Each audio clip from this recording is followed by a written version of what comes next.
তাহলে তুমি কার সিদ্ধান্তে চুল এমনে রাখলা? তোমার খেয়াল। তুমি কার সিদ্ধান্তে এক ওয়াক্ত নামাজ পড়ো না? তোমার মনের ইচ্ছা। তুমি কার সিদ্ধান্তে নারী দেখো, ছবি দেখো, উলঙ্গ দৃশ্য দেখো, তোমার মন চাইছে। তো এটারই তো কয় জানোয়ার।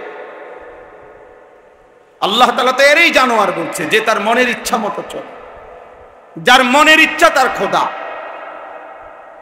বলো যুবক, বলো বাপ,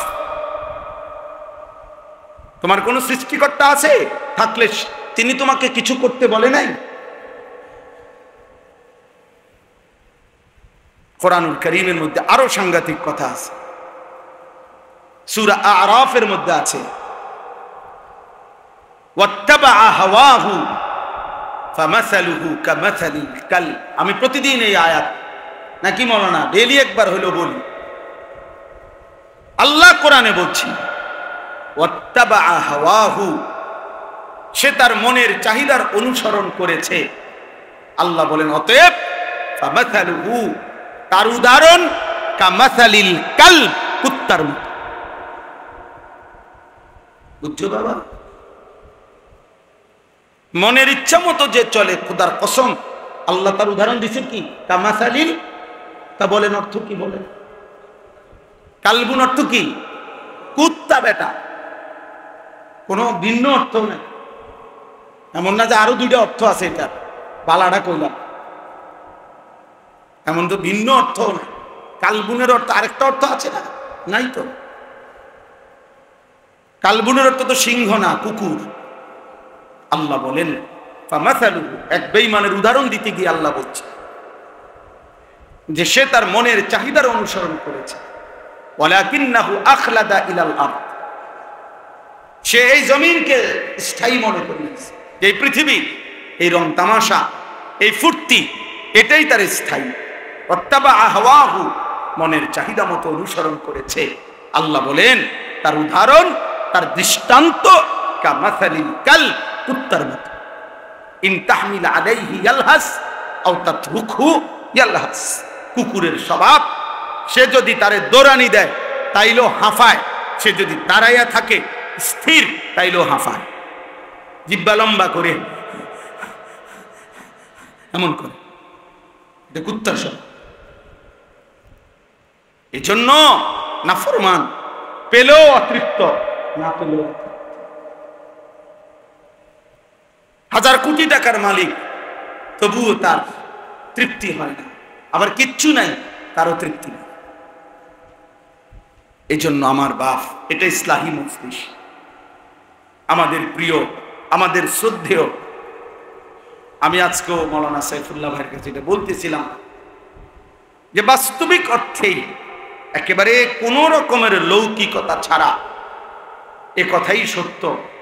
ছোটবেলা থেকেই আমরা ছাত্র জীবনে যে মানুষটার ওয়াজ শুনতাম, আমরা কুমিল্লা টমসম ব্রিজে নিচে বৈশা কুমিল্লায় বয়ান শুনতাম, কত সময় কতখানে এরকম মাটিতে বৈশা শ্রোতাদের সাথে ছোটবেলা থেকেই যার বয়ান শুনতাম, যিনি কোরআনুল কারীম তিলাওয়াত করলে পুরা মজমা একসাথে আল্লাহু আকবারের ধ্বনি দিয়ে উঠত। আহা, সেই মানুষ এখানে শুয়ে আছে, সেই মানুষ এখানে শুয়ে আছে। ছোটবেলায় আমরা যাদেরকে অনুসরণ করতাম, ভাবতাম তাকায় তাকায় যে হা এমন স্টেজ, কোনদিন যদি আমরা দুইটা লাইন বলতে পারতাম, আমাদের সেই রাহবার, বিশেষ করে আমরা যারা দুই চার শব্দ আল্লাহর কথা বলা আল্লাহ তৌফিক দিয়েছেন, আমাদের জন্য বাস্তবিক অর্থেই যিনি রাহবার ছিলেন, আমাদের সেই পরম শ্রদ্ধেয় আল্লামা হাফিজ জুবায়ের আহমদ আনসারী রহমতুল্লাহ আলাইহি। আমি আজকে বলছি, শেষ ব্রাহ্মণবাড়িয়ার বাসায় আমি হুজুরের কাছে গেছি দেখা করতে। তো ওই সময় বাড়ির থেকে জাম পাঠাইছে বড় বড়, হুজুরের বাড়ি থেকে ওই ব্রাহ্মণবাড়িয়ার বাসায়। তা আমার হুজুরে নিজের হাতে জাম খাওয়াইছে, এরকম বড় বড় মিষ্টি, খুব সুন্দর জাম। আমাদের ঢাকা বিয়াম মিলনায়তনে রাবেতাতুল ওয়াইজিনদের একটা সংগঠন হয়েছিল। এই সংগঠনে উদ্বোধনের সময় হুজুর বয়ান করছিলেন আমাদেরকে, ওয়াইজদেরকে, আমিও ছিলাম, বয়ান বক্তব্য দিছে। ওয়াইজিন সব বক্তারা বসছিল আমগরে হুজুরে, আমি ওই সময় হুজুরের শেষ বয়ান সরাসরি শুনছিলাম। ওই বয়ানে বলছে, আমার পুরা মনে আছে যে বক্তাদেরকে বলছে, বক্তারা আপনারা ওয়াইজ, এমন ওয়াইজ হইবেন না।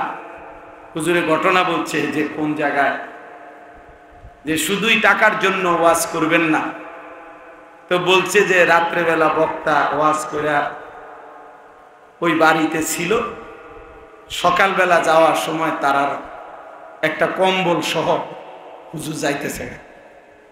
তো তারা জিজ্ঞাসা করছে যে হুজুর আপনি যে আমার কম্বল নেন গা, আপনার গোহা দিয়ে গইনা চাইছি, পোষায় না, এই জন্য বুঝছি, চিন্তা করছি কম্বলটাও সাথে নেই, দুটোটা মিলাইয়া যদি তাও কিছু হয়। আমি নিজে শুনছি এটা, ও ওইখানে এমন বক্তা হয়ে না যে মানুষের কম্বল শুদ্ধা নেয় গা।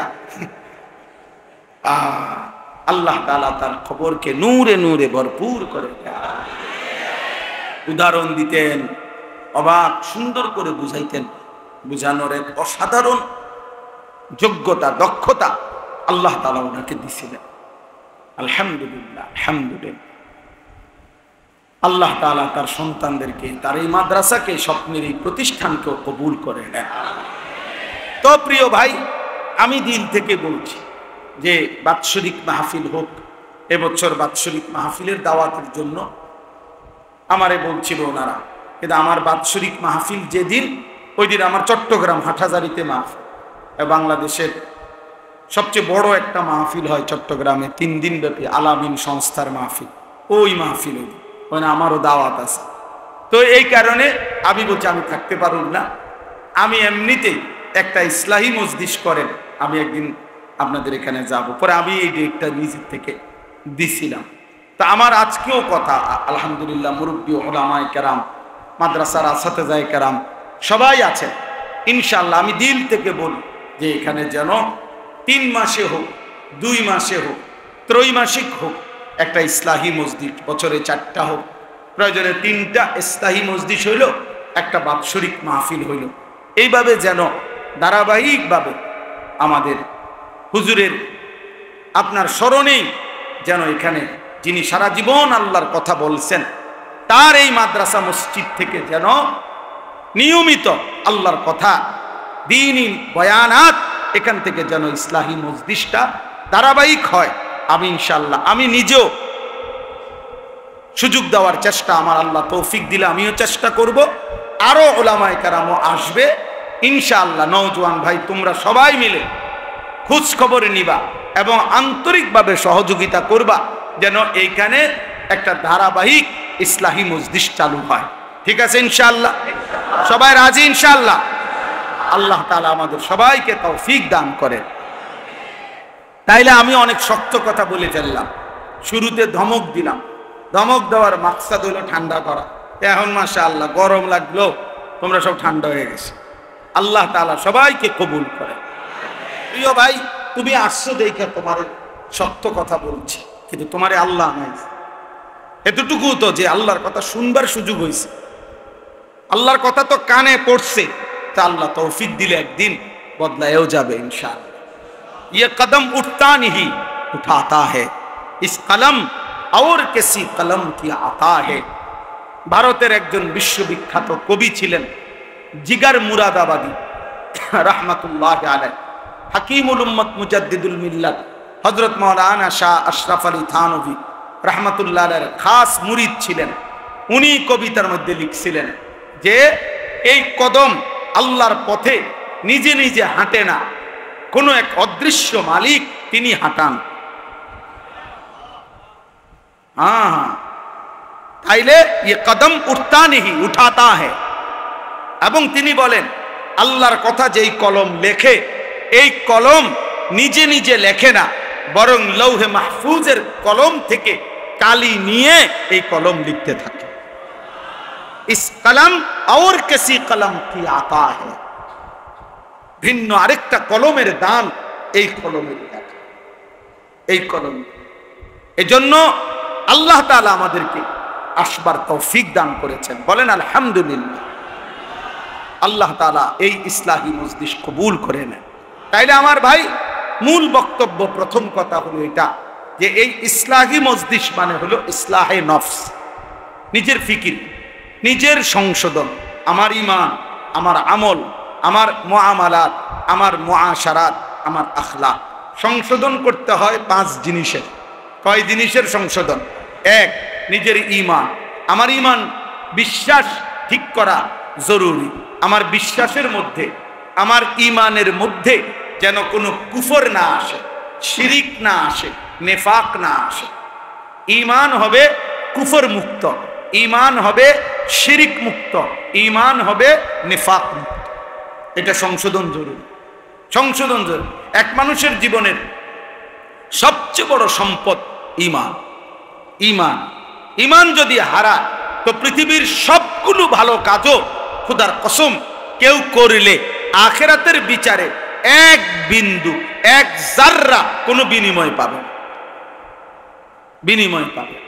মান আমিলা সালিহান মিন যাকারিন আও উনসা ওয়া হুয়া মুমিন। আল্লাহ তাআলা বলেন, পুরুষ কিংবা নারী যেই নেক আমল করে, তবে শর্ত হইল অহুয়া মুমিন, ঈমান ঠিক অবস্থা, ঈমান অবস্থায়, ঈমান অবস্থায় পুরুষ কিংবা নারী যেই নেক আমল করবে, ফালা নুহইয়ান্নাহু হায়াতান তাইয়্যিবা, আমি আল্লাহ তাকে দুনিয়াতেই একটা উত্তম, পবিত্র, আরামের জীবন দান করব। ওয়ালা নাজজিয়ান্নাহুম আজরাহুম বিআহসানি মা কানু ইয়ামালুন, এবং আমি আল্লাহ তার প্রত্যেকটা নেক আমলের বিনিময়ে আখিরাতে জান্নাতের সর্বোত্তম বিনিময় দান করব। তাহলে শর্ত হলো ঈমান। শর্ত হলো কি? কোরআনে আছে, ওয়ামান আরাদাল আখিরাতা ওয়া সাআলাহা সাইয়াহা ওয়া হুয়া মুমিন ফাউলাইকা কানা সাইহুম মাশকুরা। আল্লাহ তাআলা বলেন, তোমাদের মধ্য থেকে যারা যারা আখিরাত চায় এবং আখিরাতের জন্য, জান্নাতের জন্য সর্বোচ্চ মেহনত করে, ওয়া সাআলাহা সাইয়াহা, তার জন্য মেহনত করে, আমলের মেহনত, আল্লাহ বলেন ওয়া হুয়া মুমিন। হ্যাঁ, শর্ত হলো ঈমান অবস্থা। ঈমান অবস্থায় আখিরাতের আশায় যে সর্বোচ্চ মেহনত করে, ফাউলাইকা কানা সাইহুম মাশকুরা। আল্লাহ তাআলা বলেন, তার প্রত্যেকটা মেহনত ঈমান ঠিক রেখে যাই করবে তাই আল্লাহর কাছে প্রশংসিত হবে, কৃতজ্ঞতার উপযুক্ত হবে। আল্লাহ তাআলা সেটা ধন্যবাদের সাথে গ্রহণ করে নেবেন। এই জন্য ঈমান আমাদের সংশোধন জরুরি। আমার অজান্তে যদি আমি ঈমান হারা হয়ে যাই, কোনো কথা দ্বারা, কোনো শব্দ দ্বারা, কোনো বিশ্বাসের দ্বারা, কোনো আচরণের দ্বারা যদি আমার শিরিক হয়, কুফর হয়, নেফাক হয়, প্রিয় ভাই, প্রিয় বাপ, সবার জন্য, আমার জন্য, তাইলে আমার আখিরাত বরবাদ, তাইলে আমার আখিরাত বরবাদ। শিরিক মুক্ত ঈমান, শিরিক মুক্ত ঈমান জরুরি। এজন্য শুধুমাত্র কালেমা লা ইলাহা ইল্লাল্লাহ এটা আমি মুখস্থ বলতে পারি, এতটুকুই যথেষ্ট না। নবীজি সাল্লাল্লাহু আলাইহি সাল্লাম বলছে, আল ঈমানু বিদউন ওয়া সাবউনা শুবা। ঈমানের 70টার চাইতে বেশি শাখা প্রশাখা আছে, ডালপালা। তো মুহাদ্দিসিনে কেরাম, উলামায়ে কেরাম সর্বোচ্চ গবেষণা করে তারা বের করছে ঈমানের 77টা শাখা। কয়টা? তো ফাআফদালুহা কাউলু লা ইলাহা ইল্লাল্লাহ। ঈমানের সবচেয়ে বড় শাখা লা ইলাহা ইল্লাল্লাহ, এই কালেমাটা বলা। তাহলে এটা তো ঈমানের একটা শাখা, বড়, কিন্তু বাকি 76টা, বাকি 76টা কই? তাহলে আমার খবর নেওয়া উচিত। আমার খুলনার হযরত, বাংলাদেশের অন্যতম একজন বুজুর্গ, করাচি হযরত রাহমাতুল্লাহ আলাইহির খলিফা হযরত মাওলানা মুফতি নুরুল আমিন সাহেব, হযরত বলেন যে একজন মানুষের একেবারে বইয়ের মতো, কাগজের মধ্যে, লিফলেটের মধ্যে, হ্যান্ডবিলের মধ্যে নিজেরা 77টা ঈমানের শাখা লেখা উচিত, এবং একটা একটা করে নিজের জীবনের সাথে মিলাইয়া টিক চিহ্ন দেওয়া উচিত, আছে কোনটা, নাই কোনটা। কি ভাই উচিত না? এটা আছে কোনটা, নাই কোনটা? তাইলে না আমার ঈমান পূর্ণ হইল। এটা আমারও উচিত, এটা আপনাদেরও উচিত, এটা তালেবে ইলমদেরও উচিত, এটা ওস্তাদদেরও উচিত, এটা আলেমেরও উচিত, এটা আওয়ামেরও উচিত। ঈমান বুঝাই দিতে হবে আল্লাহ। হাদিসের মধ্যে আছে সাহাবায়ে কেরাম হযরত জুনদুব ইবনে আব্দুল্লাহ তিনি বলেন আমরা কিশোর ছিলাম। উনি কিশোর বয়সী সাহাবী, 14-15 বছরের। উনি বলেন আমরা কয়েকজন কিশোর নবীজির কাছে লম্বা সময় কিছুদিন অবস্থান করলাম। কুন্না মা'আন নবী সাল্লাল্লাহু আলাইহি সাল্লাম ওয়া নাহনু হাযাবিরা। হাযাবিরাতুন শব্দের অর্থ হলো করিবুল বুলুগ, যে বালেগ হওয়ার কাছাকাছি কিশোর, এই বয়সী, মনে করো 13-14 বছর। তো তিনি বলেন এই বয়সেই আমরা নবীজির কাছে কিছুদিন ছিলাম। তাইকে কি করলাম, কি করছি আমরা? তো আল্লাহর নবী সাল্লাল্লাহু আলাইহি সাল্লামের সাহাবী বলেন জুনদুব, তিনি বলেন ফাতাআল্লামনাল ঈমান, আমরা নবীজির কাছে ঈমান শিখলাম, ঈমান শিখলাম। এজন্য প্রিয় ছেলেরা, বাবা বহুত শুকরিয়া তোমাদেরকে। প্রিয় ভাই, তোমরা যেভাবে আসছো আল্লাহর ঘরে বসছো, দোস্ত আমার নষ্ট হইও না, আখিরাত বরবাদ করো না। এই সামান্য একটা নারী দেখতে দেখতে এমন সুন্দর জীবন শেষ করুন। নারী এমনি মিলে যায়। তুমি যেটা আজকে 27 বছর যে নারী দেখো, ছবি দেখো, উলঙ্গ দৃশ্য দেখো, নারীর জন্য এত অস্থির, এটা এমনি মিলে যায়। আমরা এমনি বিয়ে করে নিছি, এ হারাদিন কুত্তার মতো বেডির পিছনে হাঁটান লাগছে না, আমরা এমনি বিয়ে করে ফেলছি। টাইম হইছে তো বাপ মা মেয়ে দেখছে তো বিয়ে হয়ে গেছে। এটা কোনো আশ্চর্য কিছু না, এই পৃথিবীতে একটা সহজ বিষয়। তাই জন্য নারীর জন্য, ছবির জন্য, নর্তকীর জন্য এমন সুন্দর হায়াত কেন নষ্ট করে দিবা? বাবা কেমনে নষ্ট করে দিবা ভাইয়া? আজকে বিশ্বাস করেন, আজকেও আমি ক্যান্টনমেন্টে যুবক, শুনো ভাইয়া, আমার জিন্দিগি ছেলেদেরকে নিয়ে, আমার রাত ছেলেদেরকে নিয়ে, আমার দিন ছেলেদেরকে, এই কিশোর যুবক ছেলে মেয়ে ভালো হবে, সুন্দর হবে, এটা আমার একটা ফিকির আর কি। কোরআন শরীফে আছে সূরা ইয়াসিনের মধ্যে তিনজন রাসূল একটি অঞ্চলে, আমাদের নবীজির আগে একটি এলাকায় মানুষকে ইমানের দাওয়াত দিছে, কালেমার দাওয়াত, আল্লাহর দিকে ফেরাবার চেষ্টা করছে। তো 3 জন রাসূলের দাওয়াতে ইমানদার হইছে ওনাদের পুরা মেহনতে একজন। মুমিন হইছে কয়জন? একজন। ওয়াজা মিন আকসাল মদিনাতে রাজুল, একজন। তাইলে রাসূল 3 জন। ফাআযাযনা বিসালিসিন ফাকালু ইন্না ইলাইকুম মুরসালুন। 3 জনের ধারাবাহিক মেহনতে ওনাদের উপরে অনুসারী হয়েছে একজন। হাদিসের মধ্যে আছে আল্লাহর নবী সাল্লাল্লাহু আলাইহি ওয়াসাল্লাম বলছেন, ফাওয়াল্লাহি লা আন ইয়াহদিয়াল্লাহু বিকা রাজুলান ওয়াহিদান খায়রুন লাকা মিন হুমুরিন নাআম। আল্লাহর কসম, তোমার দ্বারা একজন ব্যক্তি আল্লাহর পথ পাওয়া, হেদায়েত পাওয়া, নবীজি বলেন গোটা আরবের সমস্ত দামি উট, লাল চিহ্ন বিশিষ্ট তোমারে হাদিয়া দেওয়া, উপঢৌকন দেওয়া, তার চাইতেও কোটি গুণে উঠত। কয়জন ব্যক্তি? একজন। রাজুলান ওয়াহিদা, একজন। এজন্য এক মানুষের ফিকিরেও আল্লাহর কথা বলা দরকার। একজনের ফিকির, একজনই বদলাবে। আমি একজনের জন্যই 30 বছর মেহনত করলাম, একজনের জন্যই 10 বছর মেহনত করলাম। হাদিসের মধ্যে আছে আল্লাহর নবী সাল্লাল্লাহু আলাইহি সাল্লাম বলেন, হাসরের ময়দানে এমন নবীও দাঁড়াবে যেই নবীর সাথে তার ইমানদার উম্মত হবে 3 জন।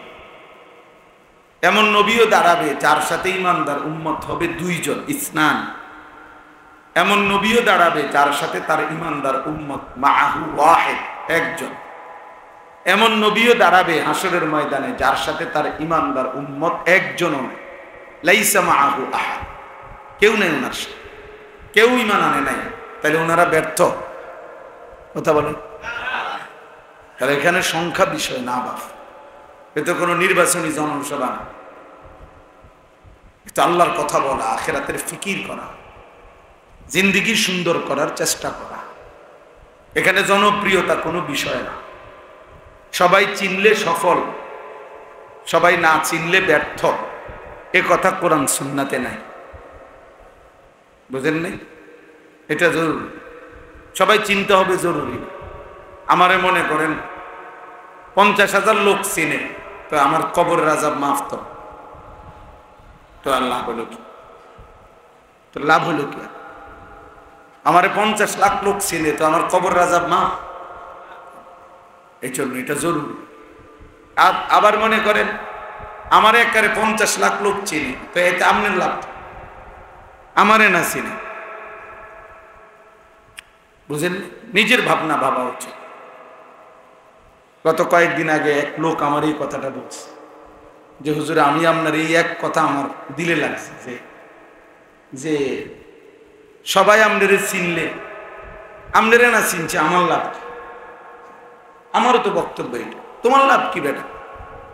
আমারে মনে করেন সারা বাংলাদেশ চিনে, তো তোমার লাভ কি? এতে তো তোমার কোনো ফায়দা নেই।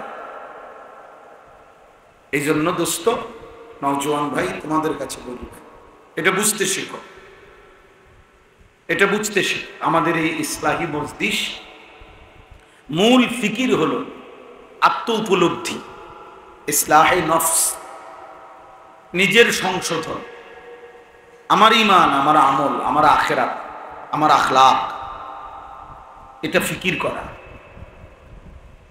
এটা খুব ভাবা দরকার। কোরআনুল কারীমের মধ্যে আছে, ইয়া আইয়ুহাল্লাযীনা আমানু আলাইকুম আনফুসাকুম, আল্লাহ তাআলা বলেন, হে ঈমানদারগণ, আলাইকুম আনফুসাকুম, তোমরা প্রত্যেকেই নিজেকে আঁকড়িয়ে ধরো, আলজিমু, নিজেকে আঁকড়িয়ে ধরো, নিজেকে গড়ে তোলো। আল্লাহ বলেন, লা ইয়াদুররুকুম মান দাল্লা ইযা ইহতাদাইতুম, যদি তোমরা তোমাদের নিজেদেরকে হেদায়েতের উপরে তুলতে পারো, এবার গোটা পৃথিবী মিলে কেউ তোমাকে পথভ্রষ্ট করতে পারবে না।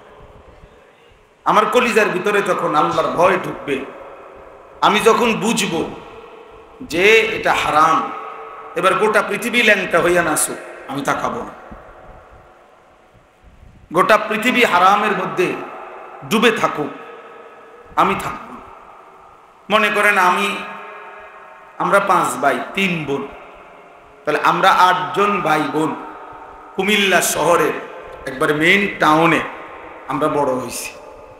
আমার আব্বা কুমিল্লা শহরের প্রাণ কেন্দ্রে একটা মসজিদে ইমামতি করতেন, প্রাইমারি স্কুলে মাস্টারি করতেন। 43 বছর বাবা এক মসজিদে ইমাম ছিল। তো একবারে শহরের প্রাণ কেন্দ্রে, এখন আমাদের ঘরের 4 দিকে সব বাসাতেই টেলিভিশন চলতো, নাচ গান চলতো। তো এর মাঝখান দিয়ে আমাদের একটা ঘর, সেই ঘরেই তো আমরা 40 বছর ছিলাম। যে আমার আব্বা মাও ছিল, আমরাও ছিলাম, বড় হলাম সব ভাই বোন। আমাদের ঘরে তো 40 বছরে কোনো দিন টেলিভিশন চালাইতে হয় নাই। আমাদের জিন্দেগি চলছে না, আমার বাবার জিন্দেগি চলছে না। তো বাবার সিদ্ধান্ত নিছে যে এই হারাম করা যাবে না। তো এবার গোটা মহল্লাবাসী সবাই ফুল সাউন্ড দিয়েও যদি ব্যাকসেট চালায়, তা আমার সমস্যা। আমি তো জানি এটা হারাম, সবাই ঠ্যাঙালগি দিয়ে নাচ দেখি, কাপড় খুললে নাচ দেখি। আমি যখন জানি যে এটা হারাম, না জায়েজ, এটা করা যাবে না, এটা যদি আমার দিলে বসে, এবার গোটা পৃথিবী উলঙ্গ হলেও আমার কোনো সমস্যা, এটা জরুরি। এই জন্য দোস্ত আল্লাহ তাআলা বলছিলেন, তালেব এলেন তোমরাও ভাই মনে কষ্ট নিও না, মূলত প্রয়োজনে আরেকদিন আসবো তুমি করে আরো বেশি বলার জন্য আলাদা। কিন্তু যেহেতু ইসলাহি মজলিসে অনেক, আমি চাইছিলাম যে ওনারা আলাদা বসুক। আমাদের কওমি মাদ্রাসার তালেব এলেমের জিন্দিগিটাই তরবিয়ত ওয়ালা, আলহামদুলিল্লাহ। আমরা মাদ্রাসার নিজামগুলো এভাবে সাজাই যে আমাদের বাচ্চা ইচ্ছা করলেও দাঁড়াইয়া পেশাব করতে পারে না। আমাদের বাচ্চারা ইচ্ছা করলেও দস্তরখান ছাড়া খানা খাইতে পারে, আমাদের বাচ্চারা ইচ্ছা করলেও মেসওয়াক ছাড়া উযু করতে পারে। তাহলে আলহামদুলিল্লাহ, দিবারাত্রি মাদ্রাসার নিয়মটাই সুন্নতে ভরা, তরবিয়তেই ভরা। এই জন্য আলহামদুলিল্লাহ ইসলাহের ফিকির তালেব ইলমদের জন্য উস্তাদরাই সম্মিলিতভাবে সর্বদাই করে থাকে। তো এই জন্য আওয়াম সাধারণ মানুষ যারা আছে তাদের ইসলাহের ফিকির খুব দরকার। তাদেরকে মাঝে মাঝে এরকম বসানোর দ্বারা, এই 2-4 কথা শুনবার দ্বারা, বলার দ্বারা আস্তে আস্তে দিল তৈরি হবে। এক কথাতে কেউ বদলায় যাবে না, কিন্তু অব্যাহত বলতে থাকলে নিয়ম হলো, যদি কোনো পাথরের উপরেও যদি ধারাবাহিক বৃষ্টির পানির ফোঁটা পড়তে থাকে, একদিন দেখা যায় ওই পাথরটার মধ্যে ছিদ্র হয়ে গেছে, একটু একটু ডাইবা গেছে। তাহলে যদি পাথর নরম হয়ে যায়, ছিদ্র হয়ে যায় ধারাবাহিক পানি পড়ার কারণে, তো ধারাবাহিক আল্লাহর কথা শুনতে শুনতে, বলতে বলতে একদিন পাথর দিল মানুষ ও জিন্দিগি বদলায় যায়, বদলাইয়ে যায়। এই জন্য মূল ফায়সালা তো আল্লাহর হাতে। তো বলতেছিলাম, নওজোয়ান ভাই বাবারা সবার কাছে আল্লাহ তাআলা বলছেন, আলাইকুম আনফুসাকুম, নিজেকে ধরো, নিজেকে গড়ো। তাহলে তুমি যদি হেদায়েতের উপরে ওঠো, তো এবার গোটা পৃথিবীর কেউ আর তোমাকে পথভ্রষ্ট করতে পারবে না। ইয়া আইয়ুহাল্লাযীনা আমানু কু আনফুসাকুম ওয়া আহলিকুম নারা। আল্লাহ তাআলা বলেন, হে ঈমানদারগণ, তোমরা প্রত্যেকেই নিজেকে জাহান্নামের আগুন থেকে বাঁচাও, অতঃপর নিজের পরিবারের সদস্যদেরকে জাহান্নামের আগুন থেকে বাঁচাও।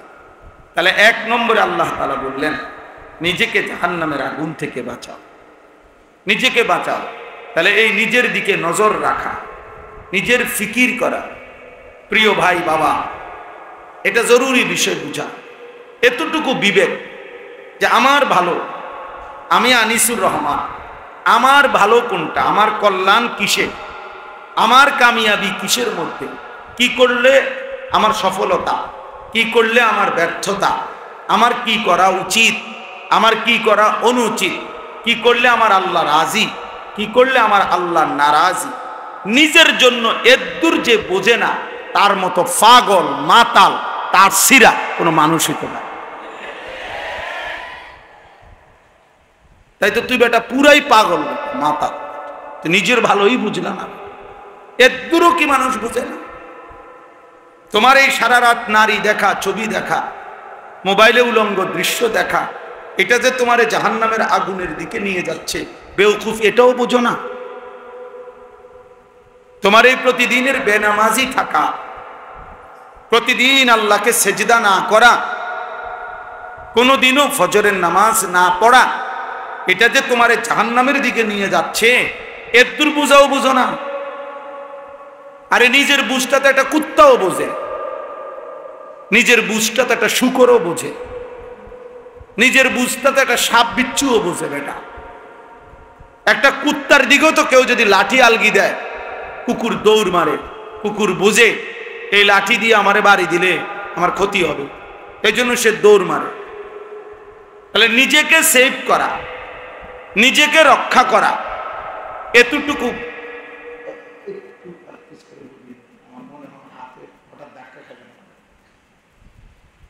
জি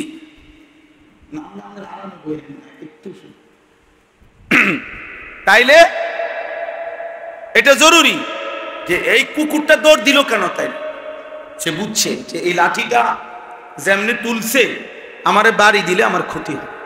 তাহলে নিজের বুঝ তো বেটাটা কুত্তাও বুঝে। তুমি যুবক এটাও বুঝলা না? 365 দিনে 16 বছর 18 বছর বয়সে কোনদিন ফজরের নামাজ খোদার একটা বেটা ছেলে অপদার্থ বেটা, নিষেধ করলাম না বেটা মোবাইল আলগি দিতা না, ফালতু কোথাকার বেটা।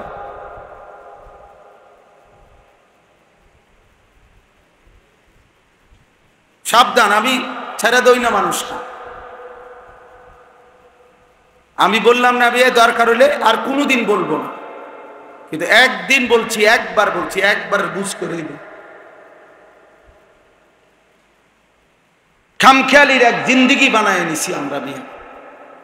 নওজোয়ান ছেলে তোমরা, মাত্র 16 বছর বয়স, 14 বছর বয়স, 18 বছর বয়স। বাবা, এই এত অল্প বয়সে যদি আল্লাহকে মোটেই মনে না পড়ে, 18 বছর হয়েছে না বেটা তোর, তুই যদি এখনই এক ওয়াক্ত নামাজ না পড়স, তাহলে বাকি জিন্দিগি জানোয়ার তুই করবি কি বেটা? আরে বেটা হাইওয়ান, তুই বাকিটা হায়াত করবি কি বেটা? মাত্র 16 বছরে এত অল্প বয়সে আল্লাহরে এভাবে ভুলে গেলি বেটা? এত কম বয়সে, মাত্র 18 বছর বয়সে এত নারী দেখে ফেললা, এত কম সময়ে এত উলঙ্গ ছবি দেখে ফেললা। হায় হায় জানোয়ার, বাকি জিন্দেগি চালবে কেমনে? হ্যাঁ, যদি বলো জানোয়ার বললেন কেন, জানোয়ার বলতো না কি জোনায়েদ বাগদাদিনী কইতো? সেজদাবিহীন হাইওয়ানকে কি বলতো? কথা বলেন না কেন? মনের ইচ্ছা মতো যে চলে, মনের চাহিদা মতো যে চলে, তাকে কোরআন কি বলছে বলো? তাইলে তাকে কোরআন বলছে জানোয়ার, আমি বলবো না কেন? আরাআইতা মান ইত্তাখাযা ইলাহাহু হাওয়াহু আফা আনতা তাকুনু আলাইহি ওয়াকিলা আম তাহসাবু আন্না আকসারাহুম ইয়াসমাউনা আও ইয়াকিলুন ইনহুম ইল্লা কাল আনআম। আল্লাহ বলছে মনের চাহিদা মতো যে চলে বন্ধু, আমি আল্লাহ বলে দিলাম তার পরিচয় আর কিছুই নয়। ইন নাফিয়া, ইল্লা ইস্তেসনা, নফি ইস্তেসনা হসর বুঝায়, সীমাবদ্ধ, অর্থাৎ তার পরিচয় আর কিছুই নয়, আর কিছুই নয়, শুধুই আনআম, শুধুই চতুষ্পদ জন্তু, শুধুই জানোয়ার, শুধুই জানোয়ার, শুধুই জানোয়ার। তাহলে তুমি কার সিদ্ধান্তে চুল এমনে রাখলা? তোমার খেয়াল। তুমি কার সিদ্ধান্তে এক ওয়াক্ত নামাজ পড়ো না? তোমার মনের ইচ্ছা। তুমি কার সিদ্ধান্তে নারী দেখো, ছবি দেখো, উলঙ্গ দৃশ্য দেখো, তোমার মন চাইছে? তো এটারই তো কয় জানোয়ার। আল্লাহ তাআলা তো এরই জানোয়ার বলছে, যে তার মনের ইচ্ছা মতো চলে, যার মনের ইচ্ছা তার খোদা। বলো যুবক, বলো বাপ, তোমার কোন সৃষ্টিকর্তা আছে? থাকলে তিনি তোমাকে কিছু করতে বলে নাই? কোরআনুল কারীমের মধ্যে আরো সাংঘাতিক কথা আছে। সূরা আরাফের মধ্যে আছে ওয়াত্তাবা হাওয়াহু ফামাসালুহু কামাসালিল কাল। আমি প্রতিদিন এই আয়াত নাকি মাওলানা ডেইলি একবার হলো বলি।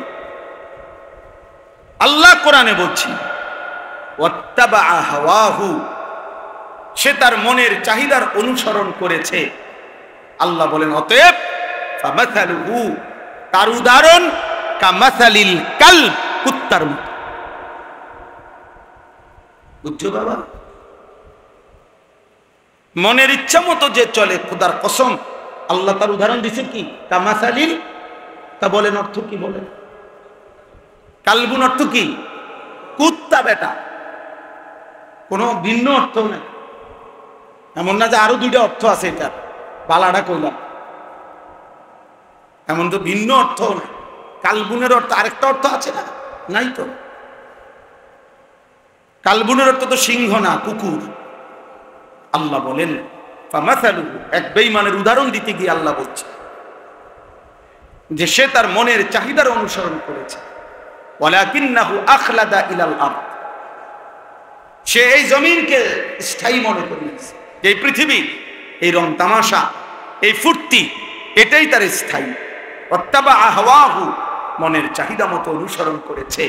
আল্লাহ বলেন তার উদাহরণ, তার দৃষ্টান্ত কামাসালিল কাল, কুত্তার মতো। ইন তাহমিল আলাইহি ইয়ালহাস আও তাতরুকহু ইয়ালহাস, কুকুরের স্বভাব। সে যদি তারে দৌড়ানি দেয় তাইলেও হাঁফায়, সে যদি দাঁড়াইয়া থাকে স্থির তাইলেও হাঁফায়, জিহ্বা লম্বা করে এমন করে। এটা কুত্তার স্বভাব। এই জন্য নাফরমান পেলেও অতৃপ্ত, না পেলেও হাজার কোটি টাকার মালিক, তবুও তার তৃপ্তি হয় না। আবার কিচ্ছু নাই, তারও তৃপ্তি নেই। এই জন্য আমার বাপ, এটা ইসলাহি মজলিস, আমাদের প্রিয়, আমাদের শ্রদ্ধেয়।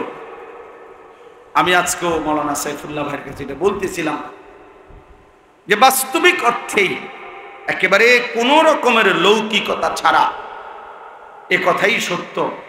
ছোটবেলা থেকেই আমরা ছাত্র জীবনে যে মানুষটার ওয়াজ শুনতাম, আমরা কুমিল্লা টমসম ব্রিজে নিচে বৈশা কুমিল্লায় বয়ান শুনতাম, কত সময় কতখানে এরকম মাটিতে বৈশা শ্রোতাদের সাথে ছোটবেলা থেকেই যার বয়ান শুনতাম, যিনি কোরআনুল কারীম তিলাওয়াত করলে পুরা মজমা একসাথে আল্লাহু আকবারের ধ্বনি দিয়ে উঠত, আহা, সেই মানুষ এখানে শুয়ে আছে, সেই মানুষ এখানে শুয়ে আছে। ছোটবেলায় আমরা যাদেরকে অনুসরণ করতাম, ভাবতাম তাকায় তাকায় যে হা এমন স্টেজ, কোনদিন যদি আমরা দুইটা লাইন বলতে পারতাম, আমাদের সেই রাহবার, বিশেষ করে আমরা যারা দুই চার শব্দ আল্লাহর কথা বলা আল্লাহ তৌফিক দিয়েছেন, আমাদের জন্য বাস্তবিক অর্থেই যিনি রাহবার ছিলেন, আমাদের সেই পরম শ্রদ্ধেয় আল্লামা হাফিজ জুবায়ের আহমদ আনসারী রাহমাতুল্লাহ আলাইহি। আমি আজকে বলছি, শেষ ব্রাহ্মণবাড়িয়ার বাসায় আমি হুজুরের কাছে গেছি দেখা করতে, তো ওই সময় বাড়ির থেকে জাম পাঠাইছে বড় বড়, হুজুরের বাড়ি থেকে ওই ব্রাহ্মণবাড়িয়ার বাসায়। তা আমার হুজুরে নিজের হাতে জাম খাওয়াইছে, এরকম বড় বড় মিষ্টি, খুব সুন্দর জাম। আমাদের ঢাকা বিয়াম মিলনায়তনে রাবেতাতুল ওয়াইজিনদের একটা সংগঠন হয়েছিল। এই সংগঠনে উদ্বোধনের সময় হুজুর বয়ান করছিলেন আমাদেরকে, ওয়াইজদেরকে, আমিও ছিলাম, বয়ান বক্তব্য দিছে, ওয়াইজিন সব বক্তারা বসছিল আমগরে হুজুরের। আমি ওই সময় হুজুরের শেষ বয়ান সরাসরি শুনছিলাম। ওই বয়ানে বলছে, আমার পুরো মনে আছে যে বক্তাদেরকে বলছে, বক্তারা আপনারা ওয়াইজ, এমন ওয়াইজ হইবেন না। হুজুরের ঘটনা বলছে যে কোন জায়গায়, যে শুধুই টাকার জন্য ওয়াজ করবেন না। তো বলছে যে রাত্রেবেলা বক্তা ওয়াজ করে ওই বাড়িতে ছিল, সকালবেলা যাওয়ার সময় তারা একটা কম্বল সহ হুজুর যাইতেছে। তো তারা জিজ্ঞাসা করছে যে হুজুর আপনি যেমন কম্বল নেন গা, আপনার গোহা দিয়ে গইনা চাইছি, পোষায় না, এই জন্য বুঝছি, চিন্তা করছি কম্বলটাও সাথে নেই, দুটোটা মিলে যদি তো কিছু হয়। আমি নিজে শুনছি এটা, ও ওইখানে এমন বক্তা হয়ে না যে মানুষের কম্বল শুদ্ধ নেয় গা। আল্লাহ তাআলা তার খবরকে নূরে নূরে ভরপুর করে উদাহরণ দিতেন, অবাক সুন্দর করে বুঝাইতেন, বুঝানোর এক অসাধারণ যোগ্যতা, দক্ষতা আল্লাহ তাআলা ওনাকে দিছিলেন। আলহামদুলিল্লাহ, আলহামদুলিল্লাহ। আল্লাহ তাআলা তার সন্তানদেরকে, তার এই মাদ্রাসাকে, স্বপ্নের এই প্রতিষ্ঠানকেও কবুল করে নেন। তো প্রিয় ভাই, আমি দিল থেকে বলছি যে বাৎসরিক মাহফিল হোক, এবছর বাৎসরিক মাহফিলের দাওয়াতের জন্য আমারে বলছিল ওনারা, কিন্তু আমার বাৎসরিক মাহফিল যেদিন, ওই দিন আমার চট্টগ্রাম হাটহাজারীতে মাহফিল, বাংলাদেশের সবচেয়ে বড় একটা মাহফিল হয় চট্টগ্রামে, 3 দিন ব্যাপী আলামিন সংস্থার মাহফিল। ওই মাহফিল ওই আমারও দাওয়াত আছে। তো এই কারণে আমি বলছি আমি থাকতে পারব না, আমি এমনিতেই একটা ইসলাহি মজলিস করেন, আমি একদিন আপনাদের এখানে যাব। পরে আমি এই ডেটটা নিজের থেকে দিছিলাম। তা আমার আজকেও কথা, আলহামদুলিল্লাহ, মুরব্বী ওলামায়ে কেরাম, মাদ্রাসার আসাতেজায়ে কেরাম সবাই আছেন, ইনশাআল্লাহ আমি দিল থেকে বলি যে এখানে যেন 3 মাসে হোক, 2 মাসে হোক, ত্রৈমাসিক হোক, একটা ইসলাহি মসজিদ, বছরে 4টা হোক, প্রয়োজনে 3টা ইসলাহি মসজিদ হইল, একটা বাৎসরিক মাহফিল হইল। এইভাবে যেন ধারাবাহিকভাবে আমাদের হুজুরের আপনার স্মরণেই যেন এখানে যিনি সারা জীবন আল্লাহর কথা বলছেন তার এই মাদ্রাসা মসজিদ থেকে যেন নিয়মিত আল্লাহর কথা দ্বীনি বয়ানাত এখান থেকে যেন ইসলাহী মজলিসটা ধারাবাহিক হয়। আমি ইনশাআল্লাহ আমি নিজেও সুযোগ দেওয়ার চেষ্টা, আমার আল্লাহ তৌফিক দিলে আমিও চেষ্টা করব। আরো ওলামায়ে কেরামও আসবে ইনশাআল্লাহ। নওজোয়ান ভাই তোমরা সবাই মিলে খোঁজ খবর নিবা এবং আন্তরিকভাবে সহযোগিতা করবা যেন এইখানে একটা ধারাবাহিক ইসলাহী মজলিস চালু হয়। ঠিক আছে ইনশাআল্লাহ? সবাই রাজি ইনশাআল্লাহ? আল্লাহ তাআলা আমাদের সবাইকে তৌফিক দান করেন। তাইলে আমি অনেক শক্ত কথা বলে ফেললাম, শুরুতে ধমক দিলাম। ধমক দেওয়ার মাকসাদ হলো ঠান্ডা করা। এখন মাশাআল্লাহ গরম লাগলো, তোমরা সব ঠান্ডা হয়ে গেছে। আল্লাহ তাআলা সবাইকে কবুল করে। প্রিয় ভাই, তুমি আসছো দেখে তোমার শক্ত কথা বলছি, কিন্তু তোমারে আল্লাহ নাই। এতটুকু তো যে আল্লাহর কথা শুনবার সুযোগ হয়েছে, আল্লাহর কথা তো কানে পড়ছে, তা আল্লাহ তৌফিক দিলে একদিন বদলায়ও যাবে ইনশাআল্লাহ। ये कदम उठता नहीं उठाता है, इस कलम और किसी कलम की आता है। ভারতের একজন বিশ্ববিখ্যাত কবি ছিলেন জিগার মুরাদাবাদী রাহমাতুল্লাহি আলাইহি, হাকিমুল উম্মত মুজাদ্দিদুল মিল্লাত হযরত মাওলানা শাহ আশরাফ আলী থানভী রাহমাতুল্লাহি আলাইহির খাস মুরিদ ছিলেন। উনি কবিতার মধ্যে লিখছিলেন যে এই কদম আল্লাহর পথে নিজে নিজে হাঁটে না, কোন এক অদৃশ্য মালিক তিনি হাঁটান। তাইলে ये कदम उठता नहीं उठाता है। এবং তিনি বলেন আল্লাহর কথা যেই কলম লেখে, এই কলম নিজে নিজে লেখে না, বরং লৌহে মাহফুজের কলম থেকে কালি নিয়ে এই কলম লিখতে থাকে। इस कलम और किसी कलम की आता है। ভিন্ন আরেকটা কলমের দান এই কলমের লেখা, এই কলম। এজন্য আল্লাহ তাআলা আমাদেরকে আসবার তৌফিক দান করেছেন, বলেন আলহামদুলিল্লাহ। আল্লাহ তাআলা এই ইসলাহী মজলিস কবুল করে নেন।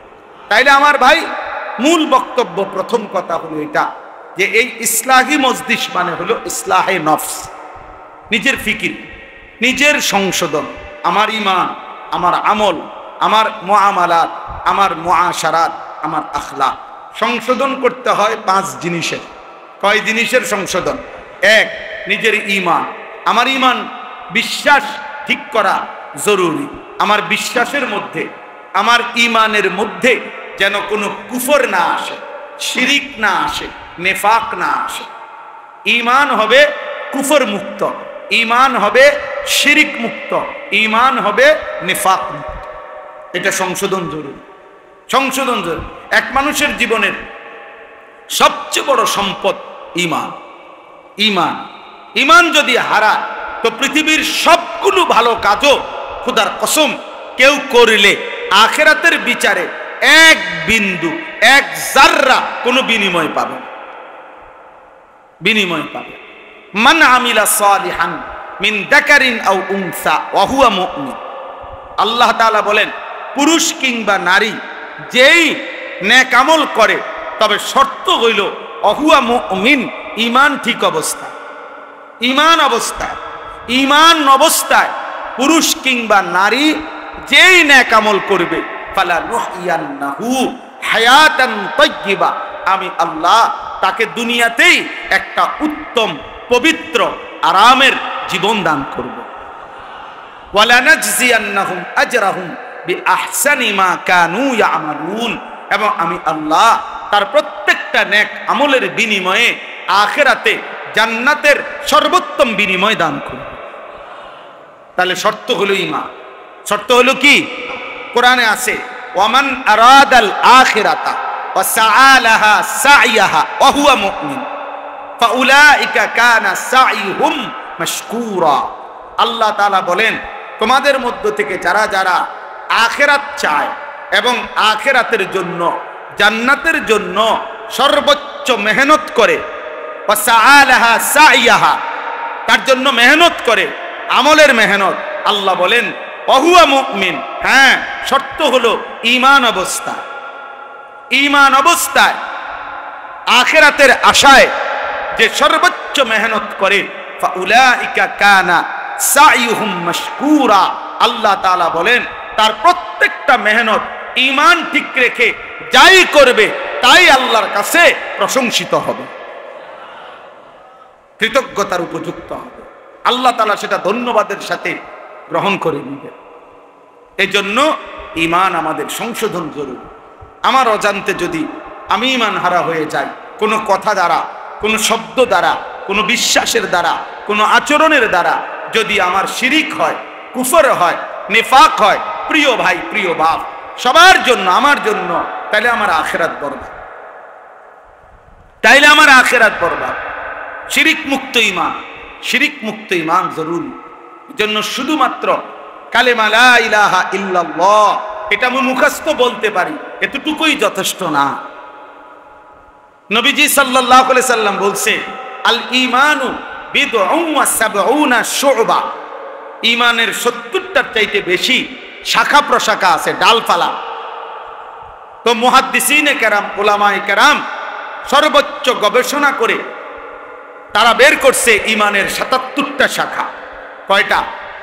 তো ফাআফদালুহা কাউলু লা ইলাহা ইল্লাল্লাহ, ঈমানের সবচেয়ে বড় শাখা লা ইলাহা ইল্লাল্লাহ, এই কালেমাটা বলা। তাহলে এটা তো ঈমানের একটা শাখা বড়, কিন্তু বাকি 76টা, বাকি 76টা কই? তাহলে আমার খবর নেওয়া উচিত। আমার খুলনার হযরত, বাংলাদেশের অন্যতম একজন বুজুর্গ, করাচি হযরত রাহমাতুল্লাহ আলাইহির খলিফা হযরত মাওলানা মুফতি নুরুল আমিন সাহেব হযরত বলেন যে একজন মানুষের একেবারে বইয়ের মতো কাগজের মধ্যে, লিফলেটের মধ্যে, হ্যান্ডবিলের মধ্যে নিজেরা 77টা ঈমানের শাখা লেখা উচিত এবং একটা একটা করে নিজের জীবনের সাথে মিলাইয়া টিক চিহ্ন দেওয়া উচিত, আছে কোনটা নাই কোনটা। কি ভাই, উচিত না এটা? আছে কোনটা নাই কোনটা, তাইলে না আমার ঈমান পূর্ণ হইল। এটা আমারও উচিত, এটা আপনাদেরও উচিত, এটা তালেবে ইলমদেরও উচিত, এটা উস্তাদদেরও উচিত, এটা আলেমেরও উচিত, এটা আওয়ামেরও উচিত। ঈমান বুঝাই দিতে হবে আল্লাহকে।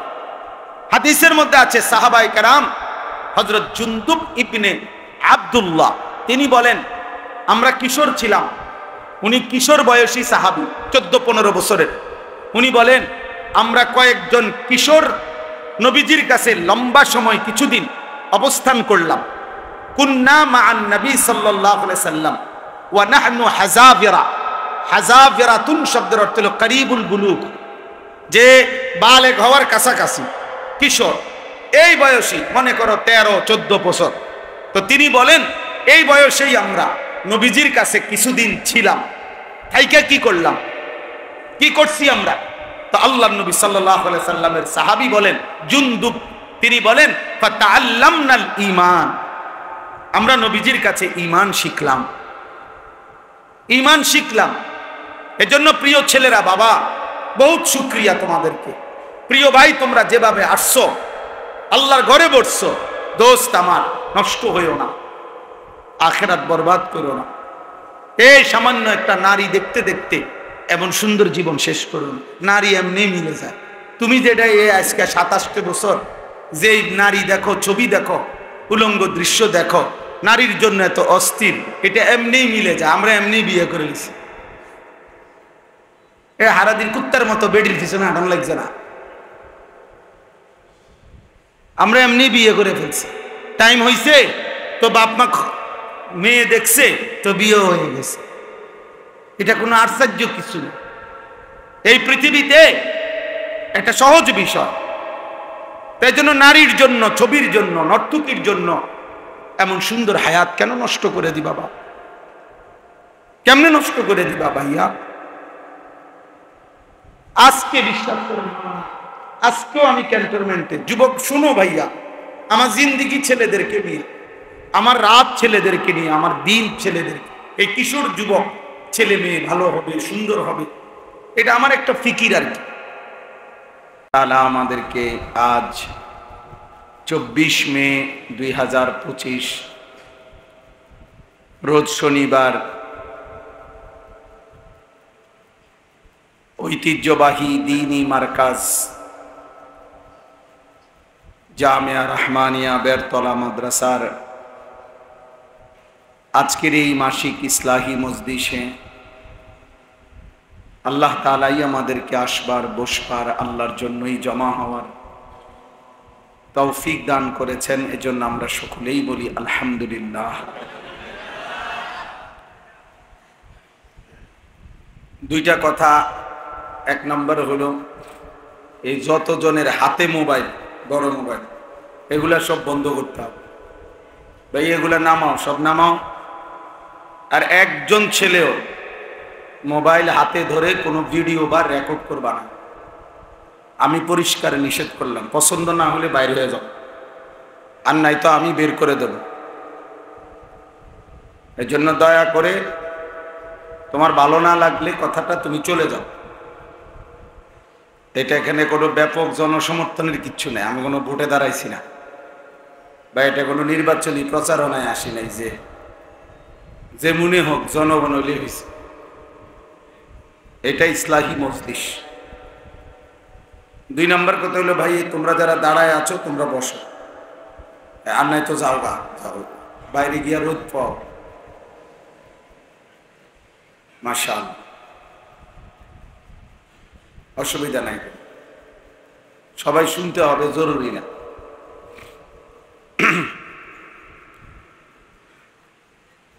আল্লাহর কথা বলার জন্য, শুনবার জন্য অনেক লোক, এটা কোনো জরুরি না। নির্দিষ্ট কোনো সংখ্যা মূল বিষয় না। কোরআনুল কারীমের মধ্যে আছে কালিলাম মা তাশকুরুন।